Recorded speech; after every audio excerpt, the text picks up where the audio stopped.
अस्सलामुअलैकुम नाजरीन ग्रामी, आज हम बात करेंगे कि असल सिकंदर आज़म कौन था। सिकंदर आज़म कौन था? मकदूनिया का अलेक्जेंडर या तारीख़ इस्लाम के हज़रत उमर फ़ारूक? ये वो सवाल है जिसका जवाब देना दुनिया भर के मोरखीन पर फ़र्ज़ है। मैं सोच रहा हूँ मकदूनिया का अलेक्जेंडर सिकंदर आज़म था या हज़रत उमर फ़ारूक रज़ियल्लाहु ताला अन्हु। हमने बचपन में पढ़ा था मकदूनिया का अलेक्जेंडर 20 साल की उम्र में बादशाह बना। 23 साल की उम्र में मकदूनिया से निकला। उसने सबसे पहले पूरा यूनान फतह किया। उसके बाद वो तुर्की में दाखिल हुआ, फिर ईरान के दारा को शिकस्त दी, फिर वो शाम पहुंचा, फिर उसने यरूशलेम और बाबुल का रुख किया, फिर वो मिस्र पहुंचा, फिर वो हिंदुस्तान में उसने पोरिस से जंग लड़ी। अपने अजीज जान घोड़े की याद में पालिया शहर आबाद किया। मकान से होता हुआ वापसी का सफर शुरू किया। रास्ते में टाइफाइड में मुब्तला हुआ और 323 कबल मसीह में 23 साल की उम्र में बख्त नसर के महल में इंतकाल कर गया। दुनिया को आज तक बताया गया वो इंसानी तारीख का अजीम जर्नल, फातह और बादशाह था, और तारीख ने उसके कारनामों की वजह से उसे अलेक्जेंडर द ग्रेट का नाम दिया और हमने उसे सिकंदर आज़म यानी बादशाहों का बादशाह बना दिया।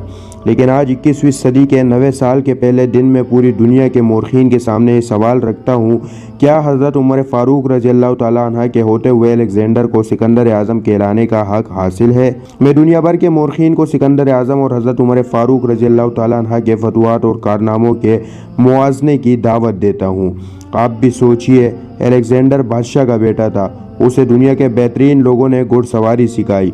उसे उर्स्तु जैसे उस्तादों की सोबत मिली थी, और जब वो 20 साल का हो गया तो उसे तख्त और ताज पेश कर दिया गया, जबकि उसके मुकाबले में हज़रत उमर फ़ारूक रज़ियल्लाहु ताला अन्हु की 7 पुश्तों में कोई बादशाह नहीं गुजरा था। आप भेड़ बकरियां और ऊँट चराते चराते बड़े हुए थे, और आपने तलवारबाजी और तीर अंदाजी भी किसी एकेडमी से नहीं सीखी थी। सिकंदर आज़म ने ऑर्गेनाइज्ड आर्मी के साथ 10 वर्षों में 17 लाख मरबा मील का इलाका फतह किया था, जबकि हज़रत उमर फ़ारूक रज़ियल्लाहु ताला अन्हु ने 10 वर्षों में ऑर्गेनाइज्ड आर्मी के बगैर 22 लाख मरबा मील का इलाका फतह किया, और इसमें रूम और ईरान के 2 सुपर पावर्स भी शामिल थे। आज के सैटेलाइट, मिसाइल और आब्जों के दौर में भी दुनिया के किसी हुक्मरान के पास इतनी बड़ी सल्तनत नहीं जो हज़रत उमर फ़ारूक रज़ियल्लाहु ताला अन्हु ने न सिर्फ घोड़ों की पीठ पर फतह कराई थी, बल्कि उसका इंतज़ाम और इंसराम भी चलाया था। अलेक्जेंडर ने फतवात के दौरान अपने बेशुमार जर्नैल कत्ल कराए। बेशुमार जर्नैलों और जवानों ने उसका साथ छोड़ा। उसके खिलाफ बगावतें भी हुई और हिंदुस्तान में उसकी फ़ौज ने आगे बढ़ने से इनकार भी कर दिया। लेकिन हज़रत उमर फ़ारूक रज़ियल्लाहु ताला अन्हु के किसी साथी को उनके हुक्म से सरताबी की जुर्रत न हुई।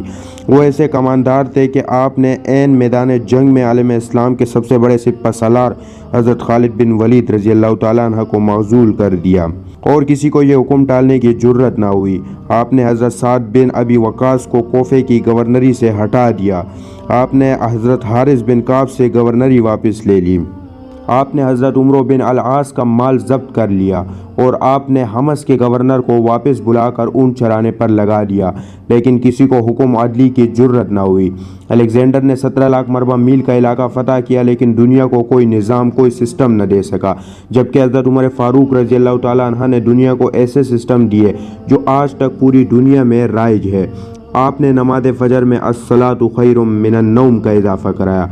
आपके अहद में नमाज तरावी का बाकायदा सिलसिला शुरू हुआ। आपने शराब नोशी की सज़ा मुकर्रर की, सन हिजरी का अजर किया, जेल का तसव्वुर दिया, मौज़िनों की तनख्वाहें मुकर्रर की, मस्जिदों में रोशनी का बंदोबस्त कराया, पुलिस का महकमा बनाया, एक मुकम्मल अदालती निज़ाम की बुनियाद रखी, आबोपाशी का निज़ाम कायम कराया, फ़ौजी चौनियाँ बनवाई और फ़ौज का बाकायदा महकमा कायम किया। आपने दुनिया में पहली बार दूध पीते बच्चों, माजूरों, बेवाओं और बेआसराओं के वज़ाइफ मुकर्रर किए। आपने दुनिया में पहली बार हुक्मरानों, सरकारी ओहदेदारों और वालियों के असासे डिक्लेयर करने का तसव्वुर दिया। आपने बेइंसाफ़ी करने वाले जजों को सज़ा देने का सिलसिला भी शुरू किया, और आपने दुनिया में पहली बार हुक्मरान क्लास की अकाउंटेबिलिटी शुरू की। आप रातों को तिजारती काफ़िलों की चौकीदारी करते थे। आप फरमाया करते थे, जो हुक्मरान अदल करते हैं वो रातों को बेखौफ सोते हैं। आपका फरमान था, कौम का सरदार कौम का सच्चा खादिम होता है। आपकी मोहर पर लिखा था, उमर नसीहत के लिए मौत ही काफ़ी है। आपके दस्तरख्वान पर कभी 2 सालन नहीं रखे गए। आप ज़मीन पर सर के नीचे ईंट रख कर सो जाते थे। आप सफ़र के दौरान जहाँ नींद आ जाती थी, आप किसी दरख्त पर चादर तान कर साया करते थे और सो जाते थे, और रात को नंगी ज़मीन पर दराज हो जाते थे। आपके कुर्ते पर 14 पैबंद थे, اور ان پیوندوں میں ایک سرخ چمڑے کا پیوند بھی تھا۔ آپ موٹا کردار کپڑا پہنتے تھے، آپ کو نرم اور باریک کپڑے سے نفرت تھی۔ آپ کسی کو جب سرکاری عہدے پر فائز کرتے تھے تو اس کے اثاثوں کا تخمینہ لگوا کر اپنے پاس رکھ لیتے تھے، اور اگر سرکاری عہدے کے دوران اس کے اثاثوں میں اضافہ ہو جاتا تو آپ اس کی اکاؤنٹیبلی کرتے تھے۔ آپ جب کسی کو گورنر بناتے تو اسے نصیحت فرماتے تھے، کبھی ترکی گھوڑے پر نہ بیٹھنا، باریک کپڑے نہ پہننا، چنا ہوا آٹا نہ کھانا، دربان نہ رکھنا اور کسی فریادی پر دروازہ بند نہ کرنا۔ آپ فرماتے تھے ظالم کو معاف کر دینا مظلوموں پر ظلم ہے، اور آپ کا یہ فکرہ آج انسانی حقوق کے چارٹر کی حیثیت رکھتا ہے۔ مائیں بچوں کو آزاد پیدا کرتی ہے، تم نے انہیں کب سے غلام بنا لیا؟ فرمایا میں اکثر سوچتا ہوں اور حیران ہوتا ہوں عمر بدل کیسے گیا۔ آپ رضی اللہ تعالیٰ عنہ اسلامی دنیا کے پہلے خلیفہ تھے جنہیں امیر المومنین کا خطاب دیا گیا۔ دنیا کے تمام مذاہب کے کوئی نہ کوئی خصوصیت ہے، اسلام کی سب سے بڑی خصوصیت عدل ہے، اور حضرت عمر فاروق رضی اللہ تعالیٰ عنہ وہ شخصیت ہے جو اس خصوصیت پر پورا اترتے ہیں۔ آپ کے عدل کی وجہ سے عدل دنیا میں عدل فاروق ہو گیا۔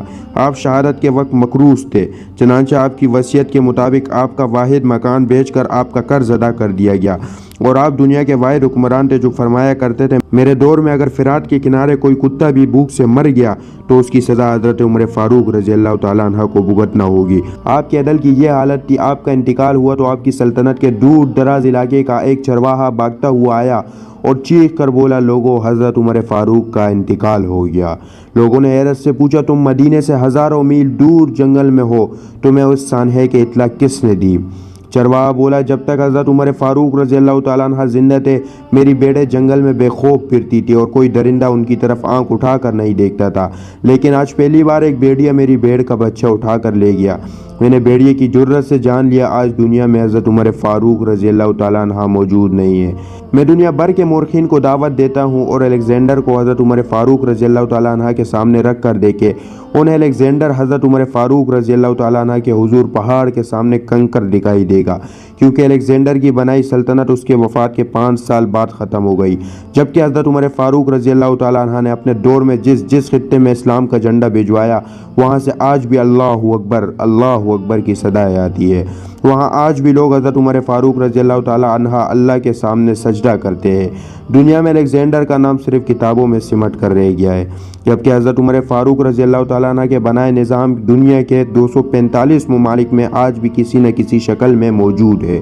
آج بھی جب کسی ڈاک خانے سے کوئی خط نکلتا ہے، پولیس کا کوئی سپاہی وردی پہنتا ہے، کوئی فوجی جوان 6 ماہ بعد چھٹی پر جاتا ہے، یا پھر حکومت کسی بچے معذور بیوہ یا بے آسرا شخص کو وظیفہ دیتے ہیں، تو وہ معاشرہ وہ سوسائٹی بے اختیار حضرت عمر فاروق رضی اللہ تعالیٰ عنہ کو گریٹ تسلیم کرتی ہے۔ وہ انہیں تاریخ کا سب سے بڑا سکندر مان لیتی ہے، ماں سوائے ان مسلمانوں کے جو آج احساس کمتری کی شدید احساس میں کلمہ تک پڑھنے سے پہلے دائیں بائیں دیکھتے ہیں۔